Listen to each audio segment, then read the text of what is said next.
How's it going, everybody, and welcome back to the channel. As you see, the scene is starting to look a lot different, and today we're going to be talking about lighting. I changed the background, the sky sphere that we were using before. I'm going to do a brand new type of lighting, and also in this video I'm going to be briefly describing the types of lighting that we have in Unreal Engine, because after all, this is a beginner tutorial. So let's get right to it. But before that, don't forget to hit the like button, leave me a comment for the YouTube algorithm, subscribe if you haven't, and if you can, there's a Patreon if you want to help out the channel. Now, onto the video. Okay, so I know this isn't our usual map.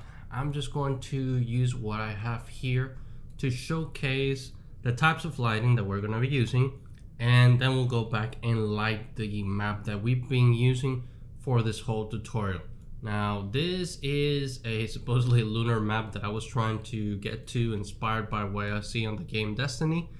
It didn't pan out. I didn't like how it looks, so I'm not gonna move forward with it.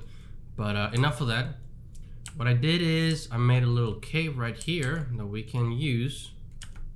Just take this back to test out some of the lights and some of the concepts that we're going to be talking about in how to light the other scene. So as you can see, I have a couple of icons here already, and let me turn off the Exponential Height Fog. Let's just turn that off so we don't have any extra lighting. Now, the first thing that I showed you before was the post-processing that we did in the beginning of this whole tutorial. If you're new to this series, there's a link down below to the playlist so you can start from the beginning if you want to follow up. But for that, remember, I used my post-processing volume and I went into exposure and I choose the metering mode, auto exposure, exposure compensation. Right now it's at 0.5. It could be a little bit higher. I think it was higher in the other world. But the main thing was the min and max EV 100 was 1 and 1. That way we have kind of like a neutral situation in terms of exposure, and we can control it by increasing or decreasing the intensity of our lights. Now let's look at the types of lights that we have here in Unreal. We have the point light. This is a very famous one that you can use for lights that go out into kind of like a spherical fashion, sort of what you have right here. They used to be used to fake GI in older versions of Unreal when we didn't have a very good GI solutions. Now it's not used for that anymore. I know some games use this kind of lighting, but it's not what I would actually use on a high-end film setting, because sometimes the light that it gives, it's not very realistic. So just know that this is here, and let's go through the parameters for this one, because the parameters for the most part are pretty much the same. So the parameters that you mostly are going to see shared between all the lights is things like intensity, light color, and some sort of radius length or source length, temperature, and whether it affects wheels and cast shadows, and also indirect intensity. Those are the most common shared properties that every single light has. So intensity, self-explanatory. Attenuation radius, in case of this point light, if you increase it, it increases the sphere of influence that it has. So if I have something a little bit more intense, say like 150, and I wanted to increase that radius, you can see that more things get illuminated as I increase this radius. And we're not going to go through the whole parameters, because I'm going to go through the lights as I use them in the tutorial. So for now, we're really going to focus on one type of light that we're going to be using for our level, and then when we transition to another kind of level and I'm using those other lights, you'll see how they are used with their whole parameters. So that's the point light. Then we have, let me get rid of this, the spotlight. So the spotlight is exactly self-explanatory, is literally a spotlight where you have a cone that you have as an influence. So if I increase the intensity and you have the attenuation radius, and you can define the outer cone and the inner cone like that. If you want a softer or harsher, something like that. And Again, not too much to it. By the way, one thing that we're going to be doing here is we're always going to do movable. We're not going to do static or stationary because we're taking advantage of the Lumen GI. So for those of you who are new to 3D, GI means global illumination. In the real world, light shines and bounces into other objects, and that's what creates the actual light. That's why I think it's weird when you see horror games that have a flashlight and your flashlight only does this, because global illumination is the thing. Once you have global illumination, that means that the area is going to get at least a little bit illuminated from the light bouncing here. This is actually not the best example, but that's what GI means.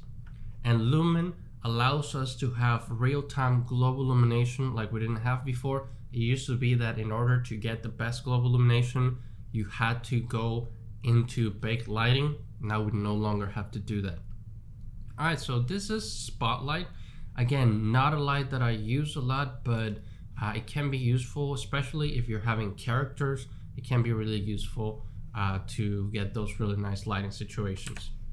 Now, the other light that I do like to use a lot is the rectangular light. So if I do need to have a specific light source, the rectangular light to me is one of the best because it offers a softer kind of light. And if you're being into other digital content creation tools like 3D Studio Max, Blender, Maya, and all that, this is very akin to kind of like the V-Ray lights or lights that you may find in Octane Renderer.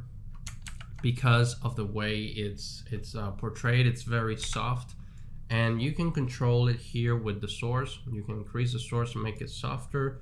You can increase the height, and it's really nice for many scenarios, and especially even when lighting characters. I used to light characters for portfolio with this kind of lights here in Unreal, and it's really useful for that. Now onto the kind of light that we're going to be using in our level, and again, we're going to go deep into the other ones once we make a tutorial. Probably on interiors, we're going to talk a little bit more about those, but this one right here is the directional light. So the directional light is pretty much an infinite light. So as you can see, if I move it, it's not going to change anything like the others. It's only affected when you rotate it, because as the icon says right here, it is pretty much the sun. So you use directional light to simulate the sun, because it is by far an infinite light. So right now, let me show you how that works.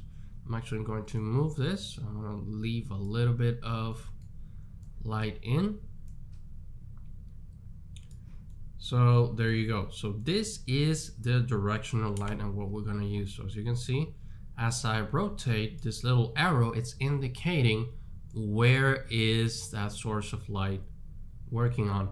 And one of the things that I mentioned is the global illumination. So you can see this light is bouncing over here and it's creating this illumination in the back. Actually, if I increase this to say like 25, you can see a lot more illumination around here. And if we go even further crazy, like 150, you can see a ton more global illumination. So this is probably a little bit too much. I could play with the exposure and make this work.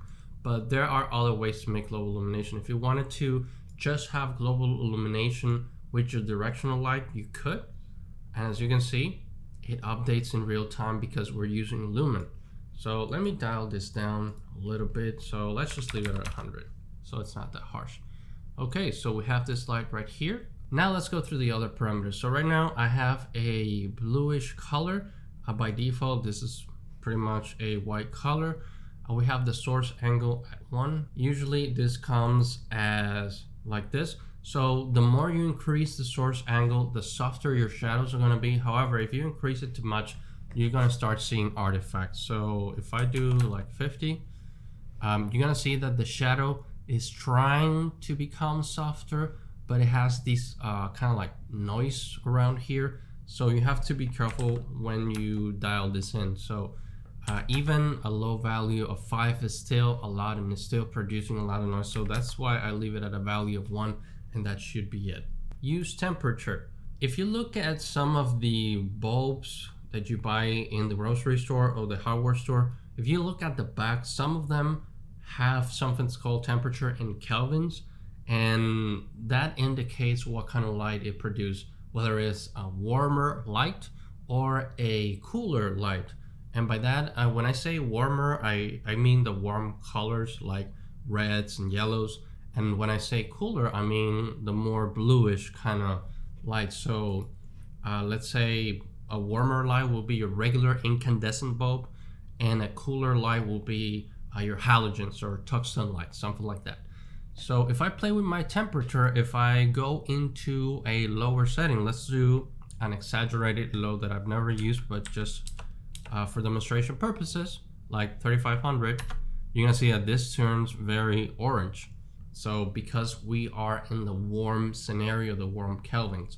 But if I go really high, like 8000, this turns into more like a tungsten kind of light. And if we go crazy, like let's say like this, you can see that it starts turning blue. So this, if you want to play with the temperature, if you have something specific. Otherwise, you can just turn this off and just choose a light color.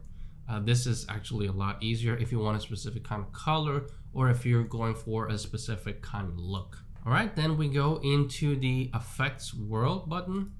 Very self-explanatory whether you want this light to be affecting the world or not, because when it comes to the outliner, sometimes this light works with that, but some lights like the Skylight, if you don't uncheck affect the world, it will always be there.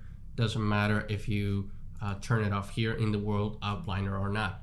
Then we have cast shadows, and again, something very self-explanatory whether your light casts shadows or not, because again, sometimes when you were doing in-game stuff, we used to use a lot of fake lights, and some of those lights you didn't want it to cast shadows, so you have that option to turn it off here.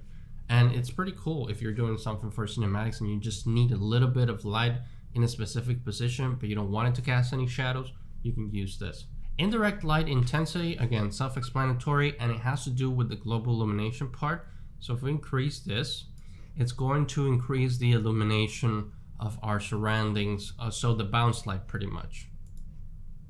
Light mask has to do with light baking. So when you were doing light baking, light mask is how they named their system. And again, we're not going to be using this. Light shaft, so shaft occlusion. This is if you're trying to use volumetric lights with this light, which we're not using in this specific setting, but I'll show you how to do it in another tutorial. Atmosphere and clouds, if you are dealing with volumetric clouds, you want to have these and cast shadows on clouds and atmosphere and cast cloud shadows. We're not going to be using that in our setting, so I'm just going to take this off, only atmosphere, sunlight. All right, everything else, light function, material. If you have a specific light function that you bought, downloaded, or created, this would be the place to add it. We don't have anything here, so I'm not going to touch on this. All right, so one of the things I forgot to do was to change this light to movable, and you're going to see the difference between having a light in stationary and having it on movable. So as soon as I switch it, you get a ton more global illumination. So now I can actually reduce it and to something a little bit less jarring when it comes to the brightness. And again, that's why it's so important if you're using Lumen, make sure that all your lights are movable, because every time you drag and drop a light inside of Unreal Engine, it will default to stationary and it would not produce the correct global illumination. Okay, here we are in our tutorial map. And one of the things you're probably saying is, this is already being lit. Why do we need to go through the whole problem of lighting this scene? Well, the reason is there's a lot of stuff that we're going to take out. And in order for our scene to look like this, then we must change the default lighting. So when I started the map, I started with, if I go to new, I started with this one, which is the default map. Maybe you started with the time of day, or if you started with an empty level, you probably don't have this background that I have. But we started with this one and we want to transform it into our own kind of lighting situation. So for that, there's a couple of things that we need to do. First, I'm actually going to get rid things like the sky sphere, which we don't need. We're going to get rid of these atmospheric fog, if I can pronounce it, which we are not going to use. We're going to be using an exponential height fog. And now you see that our world is pretty much really, really dark. Now the only thing that's being left here is the skylight and the light source. I'm actually going to delete the skylight, so we only have our light source, which is the directional light. Now with the parameters that we have right here, I think it's okay what it's doing to our world. We have some nice lighting and nice shadows over here. Of course, we're going to change this kind of geometry so it looks a lot better, but we do have some decent lighting around here. Now the other thing that I want to do is bring in a atmosphere, but we're going to be using the real atmosphere, not the atmospheric fog. If we go into place actors and we look for atmosphere, we have atmospheric fog and sky atmosphere. So this is what I use on probably all my exterior levels, and for most of the new stuff that you see about Unreal's make with the new sky atmosphere, because it's something that came out with 4.24, I want to say. Yeah, I think it was back then, and it really changed how the sky was looking. So I'm going to throw this in here. As you can see, we have a much nicer atmosphere than we used to. So now that we have the atmosphere here, if we go to our light source and we go to the atmosphere part that I showed you last time, if we uncheck this atmosphere sunlight, you can see that we no longer have anything there. So this makes our atmosphere react. Another way that you can modify your light source, let me get out of here, pull this down, go back into our camera. So another way that you can modify this is by holding Control and L, and this will allow you to just move your light around without having to rotate. I do find that we have more control by rotating the directional light, but you know, Control N if you want to use that option. I'm just gonna leave it where it was because that's actually where I liked, and maybe rotate it a little bit like this so we get some shadows in our rocks. Now let's go back to our sky atmosphere. So for that we have several things that we can modify. We have the ground albedo, which we're not going to touch here. We do have these parameters right here that are going to greatly influence what we're seeing in our background. So the Rayleigh scattering, as you can see, if I move this, we can instantly change how everything is looking in our world. So if I increase this, it looks more like a Mars world. If I decrease it, it gets a lot bluer, kind of like if we're in space. So this is pretty much at 0. We can also change the color around here and make some customize, make it look like one of the planets in No Man's Sky. We also have the exponential distance. So again, this is something that helps us out changing the coloring of our background. And let's keep playing with this value. So we have the MIE, or the me scattering scale. Again, changing the color of the background. And these are some parameters that I like to experiment with. So depending what kind of scene I'm building, I will experiment with these parameters. I just want to show you what they do. And like I said, they all change the look of your scene. So be sure to experiment with these. There isn't one type of setting that I can tell you this is the best setting. No, the setting has to do with what kind of scene you're building. So you pretty much have to play with this depending on what you are trying to make. So for atmosphere, I'm actually going to copy over the values that I had on the previous map to get exactly the same look that I had over there. So I think it was 0.0331. I know it's real specific, but that's what I had in the other one. And for the MIE, I also have 0.159. And over here I have 0.00707. And this is the kind of atmospheric look that I had on the other one. Now let's go into the exponential fog, because that's one of the things that makes it look cinematic. Right now it's looking kind of plain-ish. It's not looking very cinematic at all. And I think I like this shadows a little bit better. And again, it doesn't look that good because these pillars are just very flat as opposed to the pillars that I was using. Anyways, let's get our exponential fog right in here. And again, this is the fog that I like to use instead of the atmospheric fog that you just saw on the previous setting. So as you can see, it produces a very foggy setting and it's already reacting to the light that we have over there.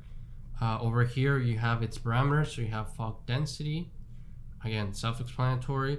The height fall off means that how much of a fall off, or how much softer you want your fog to be. So if I increase this, if I reduce this to 0, my fog is pretty much everywhere, but if I increase size, you're gonna see that my fog is only visible at a certain line.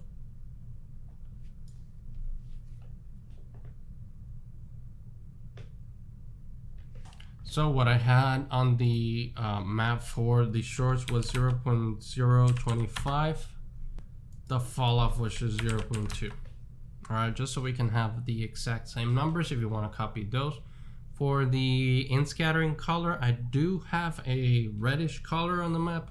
So again, you can change this to make your scene maybe more stylized, or depending on what kind of world you are. Again, if you're kind of like a No Man's Sky world, which they all have very different colors depending on where you are. So I'm going to make it a little bit reddish. Around here should be fine, like that. So for the directional scattering, I actually have this turned off in the map. So the way you turn off something that has color here is just by turning it black. So that doesn't take any effect. I do have the volumetric fog on just to give it a little bit better kind of a look. And the albedo, I'm actually going to dial that down to more of a gray. So again, if you turn it all the way down to black, that means 0. I'm going to turn it to kind of like this zone right here is what I had in the other map.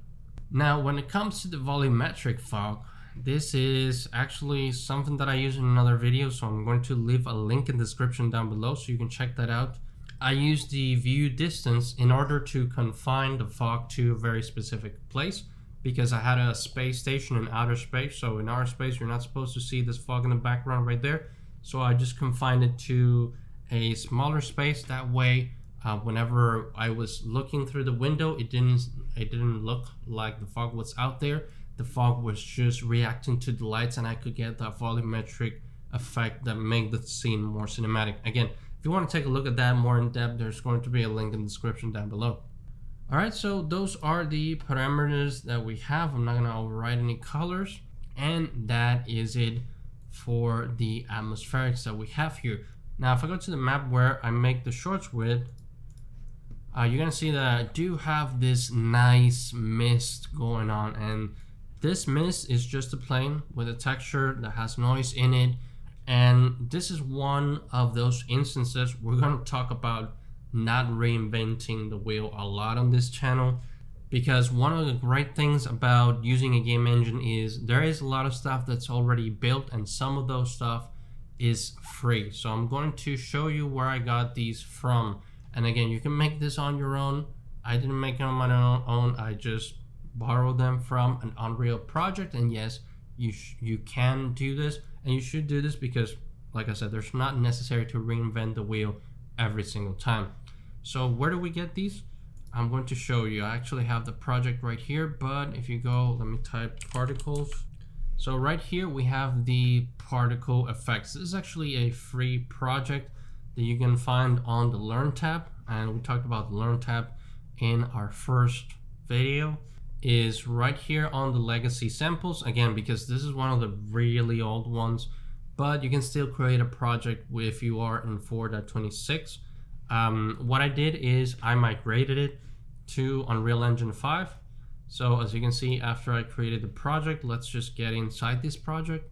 All right, here we are in this map, and again, I make this map with 4.26. You can make it with 4.27 if you need to, and then you can just migrate the content over. So these have some pretty cool effects you can borrow from here. The water effects, the water itself doesn't look that good, but the waterfalls combined with another type of water shader actually can look pretty nice. So I'd recommend grabbing some effects from here, migrating over in Unreal Engine 5. They actually work just the same.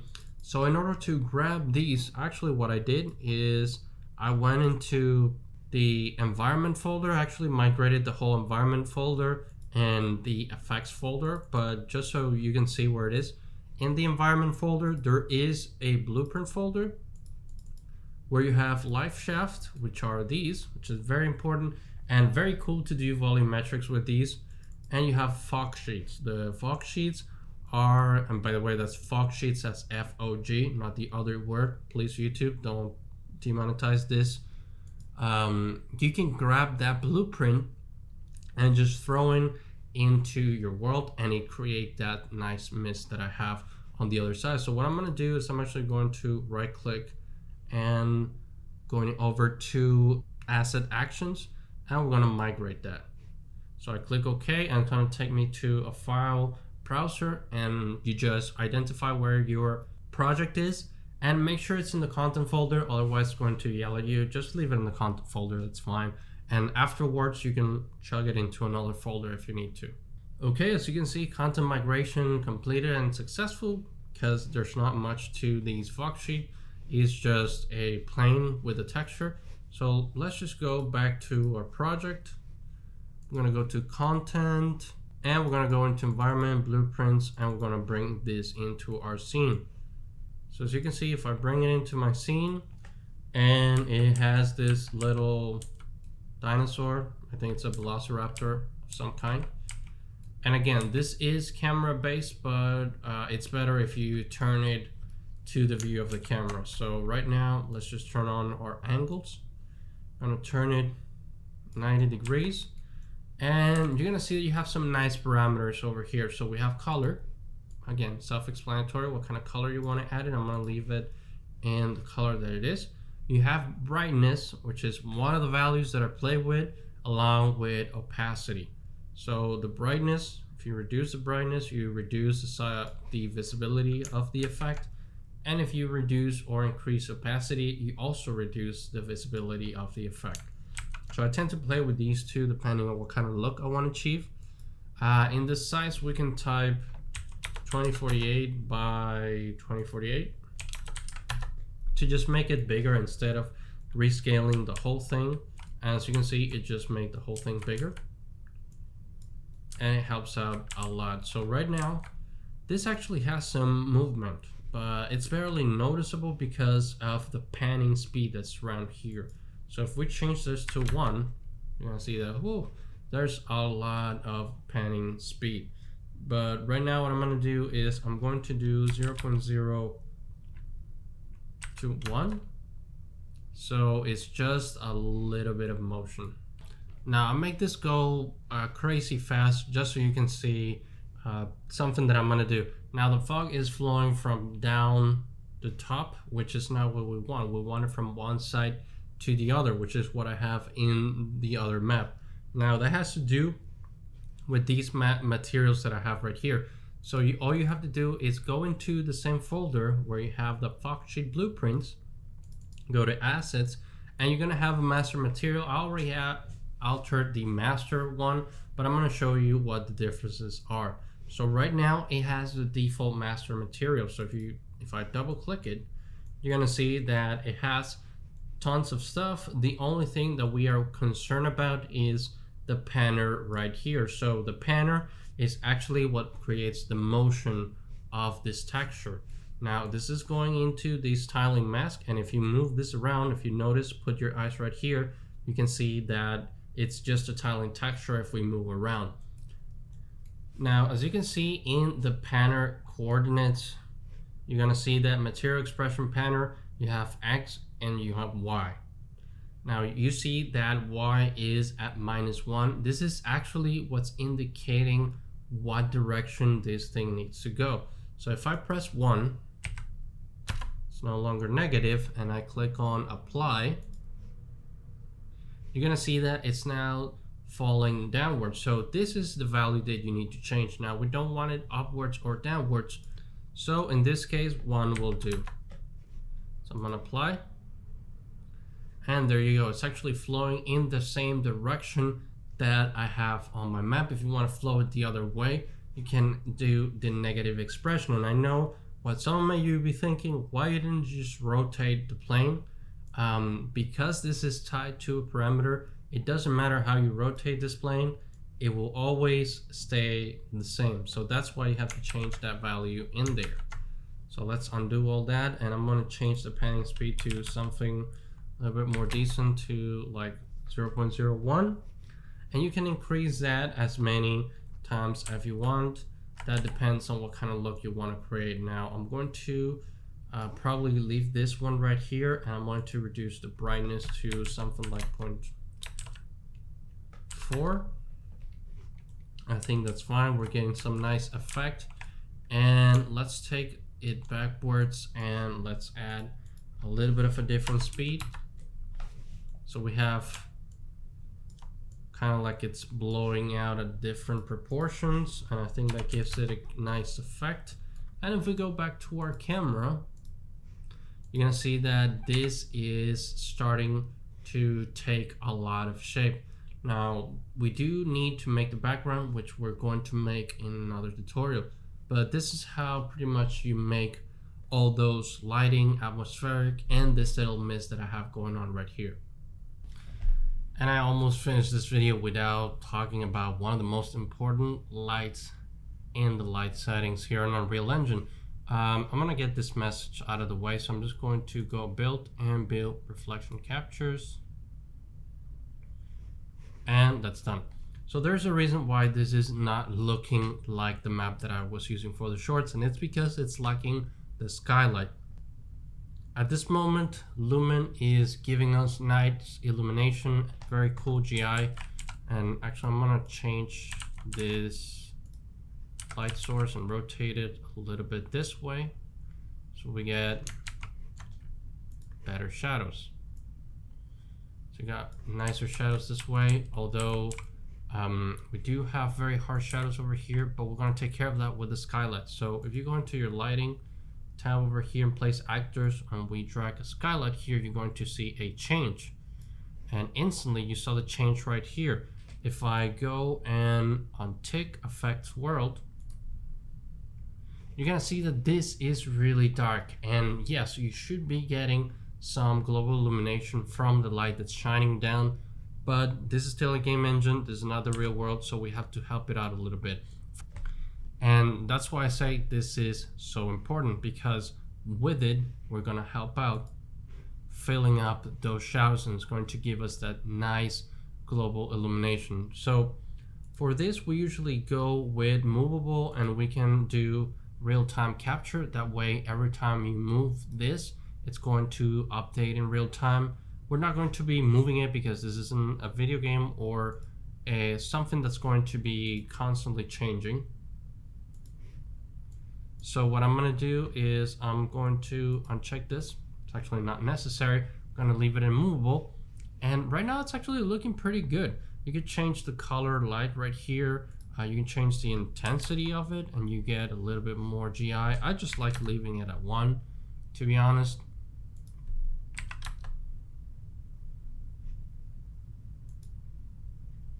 And I'm actually going to change this to 1 as well. Now, one of the things that I like to do to get this looking even better is to use a real world HDRI. Right now what this light does is it captures everything in the world, and I changed the sky threshold from 15,000, which is a lot, to just 1, just to make it a little bit more accurate to what my surroundings are. But again, I still like to use real world HDRI, because when you're outside of a game engine, so if you're using cycles or you're using any other type of the offline renderers, you actually get very good results from using real world HDRIs. So that's exactly what we're gonna do here. So I'm gonna leave a link in the description to what I think is one of the best, if not the best site for HDRIs, and they're all free. It's called Poly Heaven. And you just go here and browse HDRIs and download the HDRI that you need. They have tons of things that you can make for any setting that you want. Even if you're doing an alien world, some of this will do. In this case, because I already downloaded the HDRI that I needed for the map that we're creating, I just migrated from the other project, but the HDRI is called Sunset in the Chalk Quarry, if you want to get that one specifically. And I just got the 4K. You don't have to get the 8K one. This is the configuration that I have. I have it to no mid maps. Now, one of the things that I like to do is, as you can see, if we go into the compression part where it says the maximum resolution for generated textures, a value of 0 means the HDRI will go to the default resolution of 512. I like to increase this to 2048. You don't have to go all the way to 4K. You can if you want to, but I think 2048 is fine. So just type it in there, press OK, and it'll take a little bit. So this is the HDRI that we're going to use. I'm going to save that, and instead of using the capture world, which again, it's starting to look a lot better than without the Skylight, I want to throw this in here. Before that, we need to change it to SLS specify cube map. That way, as you can see, it just went back to what it was, and because it's expecting a map. So we throw the map in here. As you can see, that really changed. And we can adjust the intensity from this. So I just throw it into 0.3. And there you go. That's our nice HDRI looking. And I do think it looks a lot better if we add a real world HDRI instead of just doing the capture, because again, you can see the difference right here. Now this scene is going to improve a lot once we add the pillars and the background mountains, but for now we are getting a very nice look so far. Alright everybody, that is it for this video. If you like it, please leave a like and a comment down below. It really goes a long way. There's a Patreon in the description. Follow me on Twitter, and we have the Discord to help you all out. I'll see you in the next one.